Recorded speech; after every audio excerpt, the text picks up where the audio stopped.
역사적인 보름수 제국의회가 열린 곳에는 루터의 신발이 있습니다.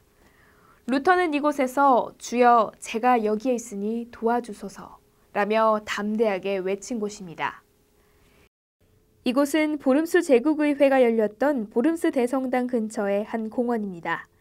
공원의 중앙에는 12개의 동상들이 서 있는데요. 자세히 살펴보니 동상들 한가운데 마틴 루터가 서 있습니다. 야누스의 모습도 보이고 선제후 프리드리히도 보입니다. 루터와 그를 둘러싼 동상들, 이곳엔 과연 어떤 의미가 있는 걸까요? 종교개혁은 루터 혼자만의 힘으로 이루어진 것이 아니고 시대마다 종교개혁을 함께 이루어간 사람들이 있었습니다. 루터의 아래 앉아있는 4명의 사람들이 있습니다. 그 중에 성경을 들고 있는 사람은 바로 위클리프입니다. 그는 어떻게 종교개혁의 주인공이 되었을까요? 위클리프는 영국 옥스포드 대학의 교수이면서 카톨릭 사제였습니다. 위클리프는 면죄부의 판매와 교계 정치에만 빠져있는 카톨릭 교회를 신랄하게 비판했습니다. 후에 종교개혁의 여러 원리가 그의 교설에서 싹텄고 유럽으로 퍼져나갔습니다. 위클리프는 복음의 진리를 전하기 위해 라틴어로 된 성경을 영어로 번역했습니다. 당시의 성경은 카톨릭 사제들만 소유할 수 있었고 번역은 법으로 금지되어 있었습니다. 위클리프는 종교개혁 이전에 종교개혁자라고 부릅니다. 그래서 위클리프의 동상이 이곳에 함께 서 있는 것입니다.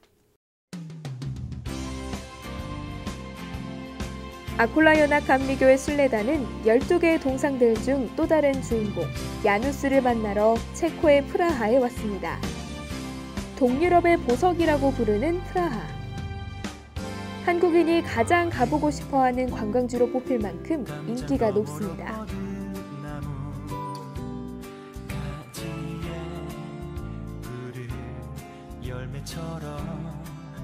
붉은 물감을 풀어놓은 듯한 지붕들이 파란 하늘과 어우러져 정말 아름답습니다. 프라하에 어디를 가더라도 보이는 건물이 있는데요. 프라하성입니다. 프라하성은 시내를 가로지르는 볼타바강 서쪽 언덕 위에 자리 잡고 있습니다. 중세시대 모습을 그대로 간직하고 있는 성 안에는 성 비투스 교회가 있어 더욱 유명합니다. 높이가 거의 100m에 이르는 웅장한 이 성은 수백 년에 걸쳐 지어졌기 때문에 고딕, 르네상스, 바로크 등 여러 건축 양식이 보입니다. 이곳은 현재 체코 대통령의 집무실이 있는 곳입니다.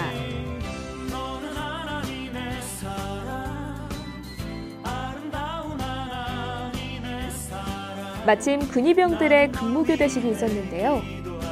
관광객들의 눈길을 끕니다.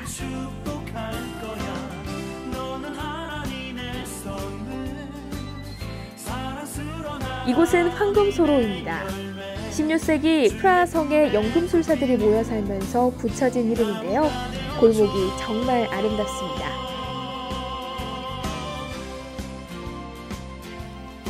문학을 좋아하는 사람이면 한 번쯤 읽어봤을 프란츠 카프카의 성이 이곳에서 집필됐습니다. 이곳에선 카프카와 관련된 책과 기념품을 살 수 있습니다.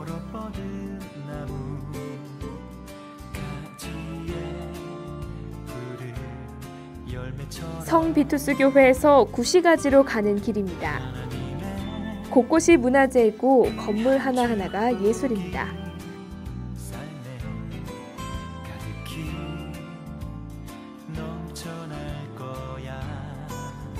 특히 16세기의 건물들이 많이 있어서 영화 아마데우스를 이곳에서 촬영했다고 하네요.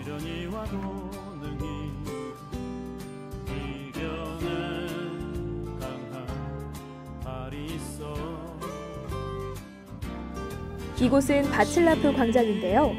체코 국민들이 구소련에 맞섰던 프라하의 봄, 민주화 운동이 있었던 역사적인 현장입니다.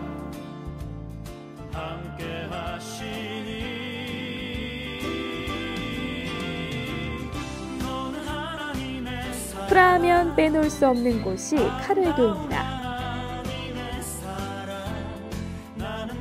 프라하 시내를 가로지르는 볼타바 강에 세워진 13개 다리 중 하나로 동유럽에서 가장 오래된 다리입니다.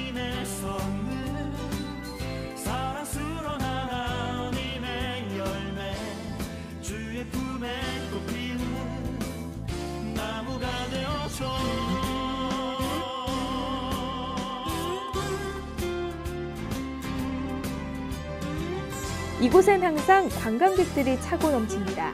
이곳에 오면 젊은 남녀는 프라하의 연인이 됩니다.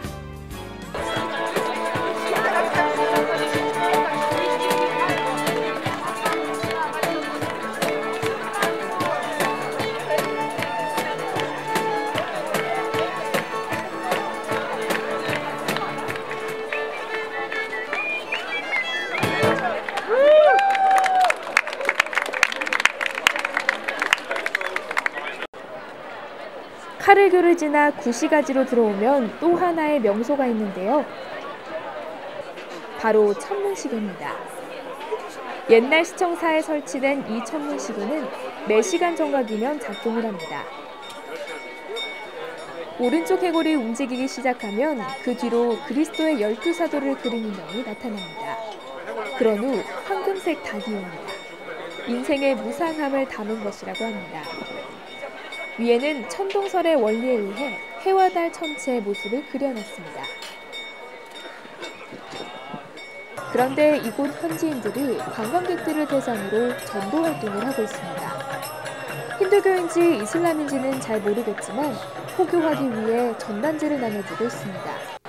기독교가 점점 쇠퇴해가고 이슬람 등 타종교가 성장하는 현장을 보는 것 같아 마음이 안타깝습니다. 시계탑을 지나면 넓은 광장이 나옵니다. 이곳에 들어서면 높이 솟아있는 건물이 보이는데요.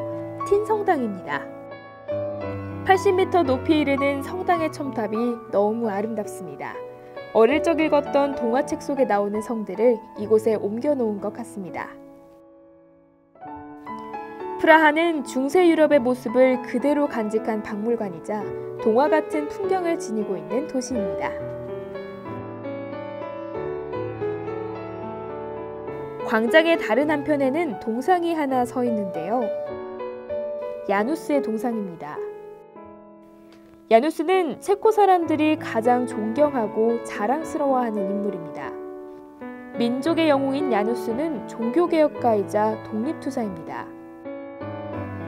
야누스는 카톨릭 사제이며 신학자인데요. 그가 대학에서 공부할 당시 체코와 영국은 문화학술적으로 교류가 많았습니다. 때문에 영국의 종교개혁자인 존 위클리프의 개혁사상이 야누스에게 영향을 미친 것입니다. 후스는 루터보다 100년이나 앞서 면죄부 판매로 로마 교황청을 비판했고 교황의 권위보다는 성경의 진리를 외쳤습니다. 가장 번화한 곳에 가장 중심에 야누스 동상이 있다고 하는 것은 이곳 사람들이 야누스를 얼마나 또 사랑하고 자랑스럽게 생각하는 인물인가를 잘 보여주는 것이라고 볼 수 있습니다. 예수님에게 세례 요한이 있었듯이 이 얀 후스는 마틴 루터가 종교개혁을 일으키는데 100년 전에 더 귀한 그 신앙개혁의 그 기초를 놓았던 그런 인물이었습니다. 정말 하나님께서는 시대마다 귀한 사람들을 사용하셔서 귀한 종교개혁을 일으키셔서 지금 우리가 이렇게 마음대로 신앙생활을 할 수 있고 성경을 대할 수 있고 또 성경의 본질로 돌아갈 수 있도록 신앙을 회복시켜 주신 그런 하나님의 귀한 섭리를 다시 한번 깨닫게 됩니다. 구시가지 광장에서 조금만 걸어가면 베들레헴 교회가 나옵니다. 후스는 이 교회에서 사역하면서 많은 강론을 했습니다. 체코 종교개혁의 요람으로 불리는 베들레헴 교회는 여느 성당과는 달리 조각상 등 성물을 제거하고 대신 예배당 정면에 벽화와 찬송가를 그려놨습니다. 강론뿐 아니라 찬송가도 체코말로 부르면서 신앙 고백을 한 것입니다. 교회 2층에는 후스가 생활한 곳을 재현해놨고 그의 업적을 기린 책들도 전시해놨습니다. 아콜라 교회 순례단은 야누스에 대해 이야기를 들으며 종교개혁의 의미를 되새겼습니다. 그리고 특별히 이 교회에 와서 설교를 하면서 그 교회가 개혁이 되어야 된다고 하는 그러한 얘기를 많이 했어요. 청빈한 교회를 이루기 위해서, 교회가 청빈하기 위해서 교회 재산들을 다 팔아야 된다든가, 굉장한 혁신적인 얘기죠. 그 다음에 또 우리가 성만찬을 할 때에 그냥 떡만 줬는데 포도주도 같이 성만찬을 줘야 된다든가, 이것은 굉장한 혁명이었습니다. 그리고 또 미사할 때에 강의 설교를 이렇게 체코말로, 이 말로 전했기 때문에 많은 사람들이 정말로 영적인 각성을 하게 되었어요. 그러자 교회가 그를 정죄를 했지요. 그래가지고 1411년에 파문을 당하게 되고 1415년에 결국 화형을 당하게 됩니다.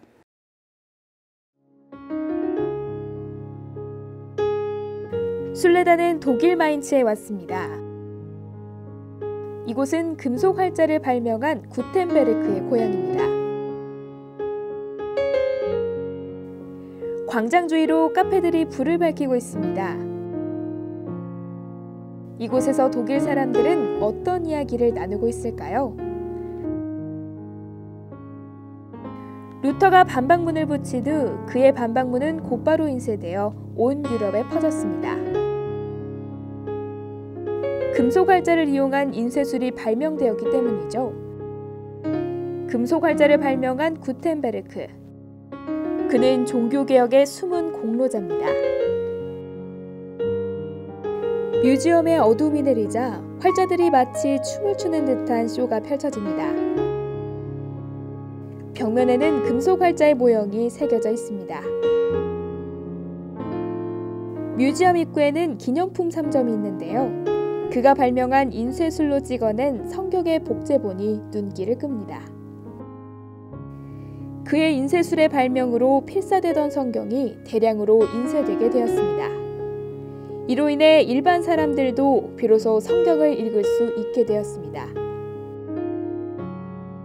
구텐베르크의 인쇄술이 하나님의 때, 하나님의 방법으로 종교개혁에 큰 역할을 한 것입니다. 인쇄술의 중요성을 강조한 행사가 스위스 제네바의 한 박물관에서 열리고 있었습니다. 이곳에서는 당시 인쇄기를 똑같이 재현해놓고 관광객들이 직접 프린트를 해볼 수 있게 해놨습니다. 당시의 나무 인쇄기는 포도주를 짜는 기계를 개조해서 만들었다고 하는데요. 지금은 간단해 보이지만 당시에는 거의 대혁명이었다고 합니다. 구텐베르크 동상을 보기 위해 잠시 프랑스로 가볼까요? 프랑스 파리에서 270마일 떨어진 스트라스부르라는 도시에는 구텐베르크 광장이 있습니다. 광장에 우뚝 서 있는 구텐베르크는 성서를 손에 쥐고 있습니다. 당시에는 인쇄술이 하나님의 기술로 불릴 정도로 종교개혁의 촉매제가 되었습니다. 하늘 높이 첨탑이 솟아있는 이곳은 스트라스부르 노트르담 대성당입니다. 높이가 무려 142m라고 하는데요. 순례단은 이곳을 지나 뿌티프랑스로 향했습니다. 뿌티프랑스는 작은 프랑스라는 말입니다. 이탈리아의 베네치아를 떠올리게 하는 수로가 있는데요. 지금도 배들이 운행하면서 관광객들을 실어 나르고 있습니다. 이곳의 건물들은 특이한 구조로 되어 있는데요. 건물 밖으로 골격이 되는 나무들이 나와 있습니다. 순례단은 뿌티프랑스를 뒤로 하고 이곳에서 사역했던 또 다른 종교개혁자 존 칼빈을 만나러 갔습니다.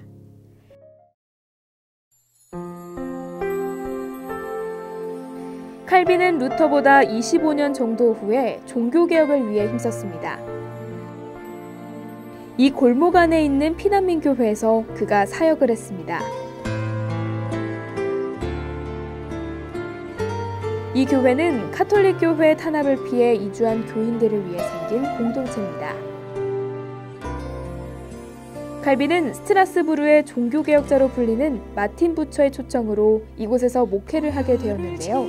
그로부터 많은 영향을 받았습니다. 피난민 교회에서 조금 걸어가면 마틴 부처가 목회한 성토마스 교회가 나옵니다.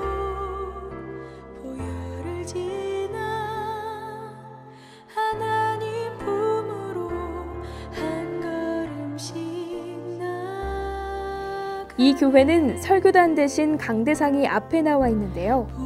그 위에 성경이 펼쳐져 있습니다. 이 교회에서 모차르트와 슈바이처가 오르간 연주를 했었다고 합니다. 아콜라 교회 순례단이 이곳에서 아름다운 화음으로 찬양을 올려드렸습니다.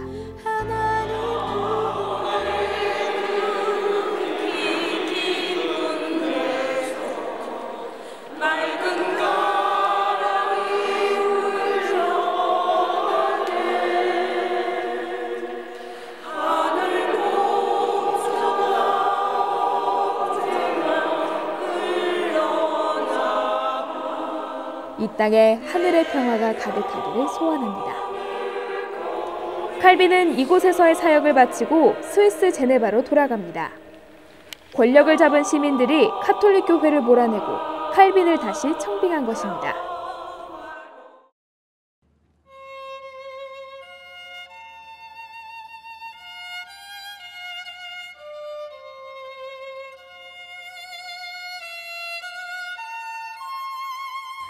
아콜라 교회 순례단은 제네바로 가기 전 스위스의 자랑 융프라우에서 잠시 쉬어갔습니다.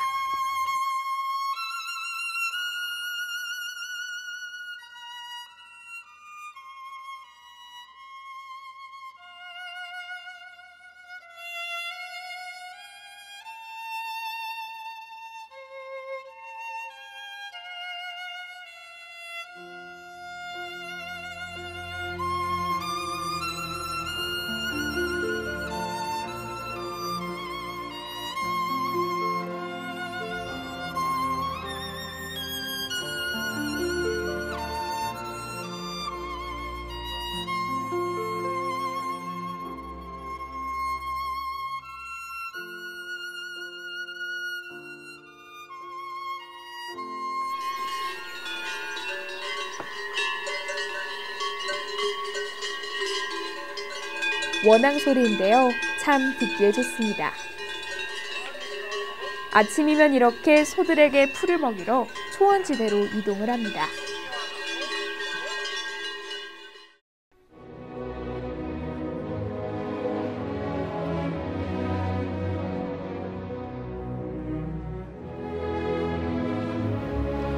드디어 순례단이 칼빈이 목회한 제네바에 왔습니다. 제네바는 정치와 외교의 국제무대입니다.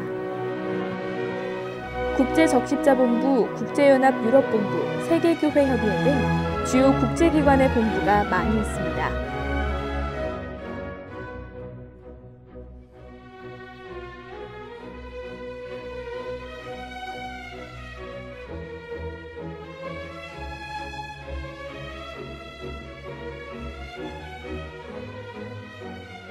레마노스의 분수에서 힘차게 뿜어져 나오는 물줄기가 장관입니다.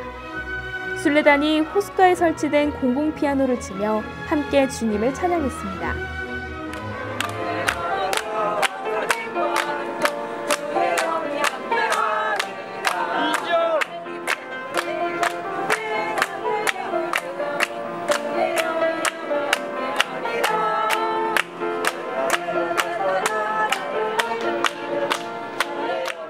여행의 피로가 함께 날아가는 것 같습니다. 이곳이 바로 생피에르 교회입니다. 교회 정면은 그리스 신전 모습과 비슷한데요. 원래는 카톨릭 성당이었으나 후에 개신교회로 바뀌었습니다. 1535년 제네바에 종교개혁의 바람이 불었을 때 교회의 모습이 많이 바뀌었습니다. 성상과 제단 등 카톨릭의 모습이 많이 없어지고 점점 개신교회의 모습으로 바뀌어갔습니다.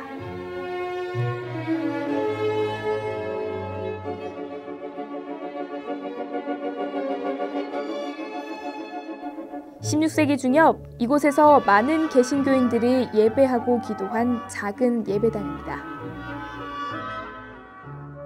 칼빈은 생피에르 교회에서 사역하면서 교회 개혁은 물론 사회 개혁을 통해 제네바를 모범적인 종교 개혁의 도시로 바꿔나갔습니다.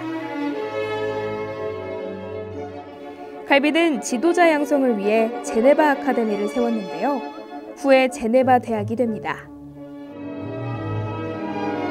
칼빈의 가장 위대하고 기념비적인 업적이 있는데요. 개혁주의 신학의 성서적 원리를 설명한 기독교 강요를 저술한 것입니다. 생피에르 교회가 보이는 이 골목에 칼빈이 살던 집이 있습니다.